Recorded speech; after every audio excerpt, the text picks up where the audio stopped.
అమెరికాని వీడి బయటికి వెళ్ళొద్దని ఉద్యోగులకు గూగుల్ చెప్తోంది. అమెరికా తీసుకొచ్చిన కొత్త సోషల్ మీడియా బెట్టింగ్ పాలసీ కారణంగా చాలామంది దరఖాస్తుదారుల వీసా అపాయింట్మెంట్ 2026 అక్టోబర్ నెలాఖరు దాకా వాయిదా పడిపోయినాయట.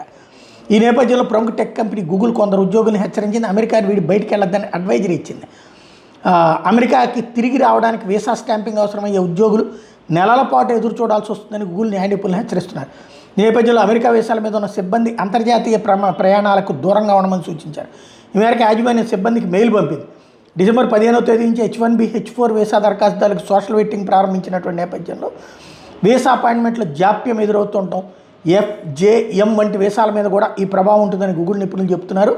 ఇప్పటికే అమెరికా వెలుపల ఉన్న వాళ్ళ విషయంలో మాత్రం ఎలాంటి సూచనలు చేయలేదు.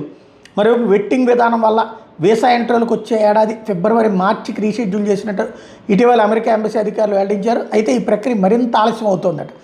వీళ్ళ ఇంటర్వ్యూ తేదీలను ఇప్పుడు అక్టోబర్ నెలకు వాయిదా వేసేశారట. వచ్చే ఏడాది అక్టోబర్కి వీసా దరఖాస్తుదారులు సోషల్ మీడియా ఖాతాలను క్షుణ్ణంగా స్క్రీనింగ్ చేసేందుకు అదనపు సమయం పడుతోందని, అందువల్ల ఇంటర్వ్యూలను వాయిదా వేస్తున్నట్టు అమెరికా అధికారులు చెప్తున్నారు.